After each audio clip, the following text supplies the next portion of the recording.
New England take.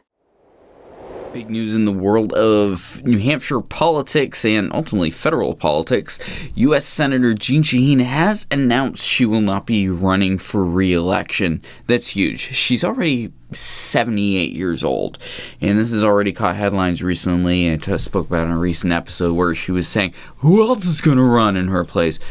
Which is terrible as someone who allegedly is a leader in New Hampshire politics. You can't think of half dozen random other Democrats that maybe are good enough to maybe step up from the State House, Senate, House of Reps. None of them can go up. Well, guess what? This back and forth the last few weeks has been ultimately led to the decision where she's not going to seek re-election in 2026. 2026 is going to be an important year for Republicans, and I want to make it very clear. This is a time to be pragmatic. It was a very last-second thing when it came to the House race here in 2024 with Lily Tang Williams jumping in. It was very last minute. Lily's great. She said some fantastic things that are really going to be a problem for Goodlander when she comes up for re-election. But we need to make sure, as Republicans or anyone that is right of progressives, now's your chance to make sure someone that's actually going to make changes for New Hampshire is going to be in office. Jeanne Shaheen's been at the wheel too long. It's unfortunate. I've heard really good things about her as governor, but as our United States Senator, enough's enough. We need to either get someone who's pragmatic, going to make deals so that New Hampshire is properly representative in the way that New Hampshire residents feel is the proper way to handle the federal government. And, in my opinion, personally, we need to get a Republican in there. I don't care if it's the most milquetoast Republican in the world. And hilariously enough, the very same day that that she announced that she wasn't going to be running, it was released from the Washington Times that former New Hampshire Governor Chris Sununu is reconsidering a run for U.S. Senate. In the very least, he is keeping an open mind, which is fantastic. I mean, talk about very middle-of-the-road guy that's able to kind of work both sides of the aisle to have something productive happen for New Hampshire in Washington, D.C. Representative Joe Sweeney had a very hilarious shot/chaser with Sununu and then Shaheen's two tweets there. Put it there on the screen, which was just priceless. And fascinating and super interesting is Senator Tim Scott wrote another one. Shaheen's retirement is welcome news for Granite Staters eager for new leadership. New Hampshire has a proud tradition of electing common sense Republicans and will do so again in 2026. Maybe the National Republican Committee can get their act together and have something productive happen here and put legitimate resources behind a solid Republican, in the very least in name. I don't care at this point. If every libertarian and hardcore conservative calls them a rhino, I don't care. I want the New Hampshire delegation to have a Republican running that's strongly and with a legitimate chance to get elected here. We need at least one Republican from New Hampshire. We have a Republican-controlled governor, and executive branch here in the state, House, Senate, as close as it is. Guess what? Progressives in New Hampshire, Republicans, the conservative and libertarian side of the aisle is very strong in this state.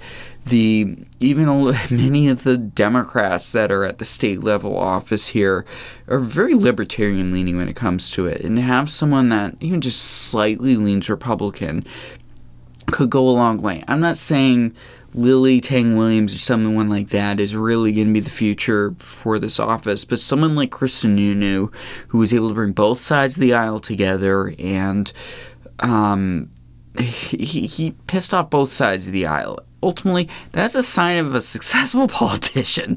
In my opinion, I want a politician that's going to piss off everybody, but still find that compromise, because we have been through this toxic era of you either need to be a hardcore MAGA guy, you need to be a hardcore progressive, you need to be an LPNH, true believer, something in that nature in order to succeed. And that's not how Washington, D.C. politics works. There's a reason why our kind of milquetoast Democrats did fairly well. We need to kind of just bring it slightly to the right, just a little. Just a tiny bit. Can we handle that? Please say we can handle that. Now is our chance to do that. I genuinely hope that it's former Governor Chris Sununu. Could very well be someone else. But it's going to be interesting here in 2026 watching this go down. Looking further ahead, both parties, look, let's be honest, I want to make sure the Republicans do best, but both parties, generally speaking, I've talked about this repeatedly for years, both parties need to make sure they have a roster in place that's going to be able to jump ahead so that we don't have this nonsense of waiting till the very last second when someone's friggin' almost 80 years old and going, I don't know if I do, and then finally decide not to, and then both parties are scrambling to figure out what's going on. I will never comprehend the fact that these boomer and older Gen X politicians cannot figure out how to be a mentor to future generations of politicians.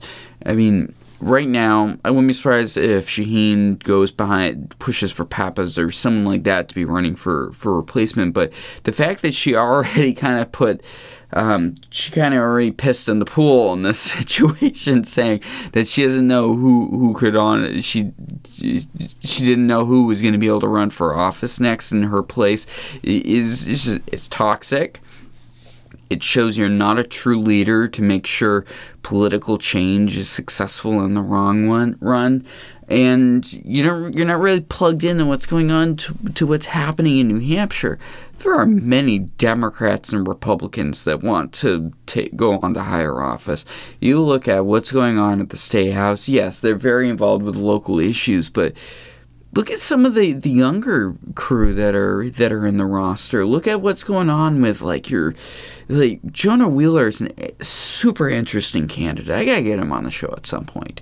But it's like someone like that who obviously cares, wants productive change for the state of New Hampshire, and thinks beyond party politics.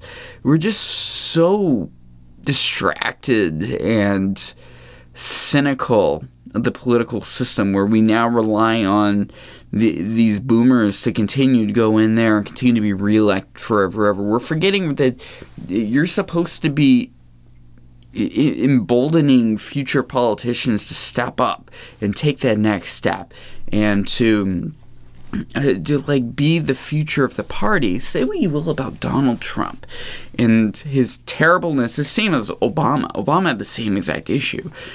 Neither one of them are great at putting the future of their movements in place so that they can replace them ultimately. It's hard. They're narcissists. If you're a politician, I'm sorry, you're most likely a narcissist. There's a very high chance that that's the situation. But the fact that Donald Trump put J.D. Vance as his vice president, and it's looking more than just the right now, and it's looking ahead, a young go-getter that has been in the spotlight and needed this next level chance in order to really run for president successfully is huge. Obama selected Biden out of pragmatism in a very cynical way that I need to get the base Democrats to vote for me. I don't know if it's because of race or age or whatever it is. I don't really care. But that's the reason why Biden was put in place as his vice president and ultimately was able to run for president again with a 4-year gap. COVID was a hell of a thing, but we'll move on from that. We really need to get leaders that can think beyond themselves, think to their respective movement, whether it's the Democratic side of the aisle or the Republican side of the aisle, to make sure that the movements can succeed in the future without burning every single bridge. That's the failure of Ray Buckley here in New Hampshire with the Democratic Party, is if you're not a far-left progressive, he's just going to tear you apart the first opportunity he has, and he's going to block everyone that's even a middle-of-the-road person. It's the failures of Hassan and Shaheen. We need to get someone in these offices. You need to plan for the future of these. You need to back these candidates here. I hope Republicans sincerely take Jay Ruhe in Manchester seriously, that he's able to, in the future, run for federal office, run for the executive branch here in Concord, do something beyond what's going on in Manchester, which is very important to the day-to-day lives of many Granite Staters. But people like that are leaders that can take it to the next level. And our federal and state delegation, for whatever reason, is a hell of a time doing that. We need to start keeping that in mind now. We need to be pragmatic. We need to look past little basic policy things that we don't agree with. It's the 80-20 rule. If you agree with them 80% of the time, 20% you got to learn to stomach and move on. You choke that down, and you make sure you get a good candidate that's going to succeed. Sununu, he's milquetoast for many Republicans. If he decides to run, the party needs to back him. We need to make sure he gets in office, because he's going to make sure that we have a Republican that is going to care about the future, and I sincerely think he would be a good leader for future Republicans that want to step up and get in office. You see what he's done with statewide over the years with supporting candidates. What he did for Ayotte. I sincerely don't think Ayotte would have made it without Sununu strongly backing her. We need to make sure we have people like him. I don't care exactly policy to policy whether you agree or disagree with him. We need a Republican like that in office. I sincerely hope he runs. Chris Sununu, former governor, please run in this spot, because now's your time. Now's the perfect chance to jump in and show how the Democrats have failed, the Republicans are the future, and middle-of-the-road stance and compromise is the future of politics in Washington, D.C. Let's do this. NewEnglandTake.com. Be sure to like and subscribe, and we'll talk to you soon.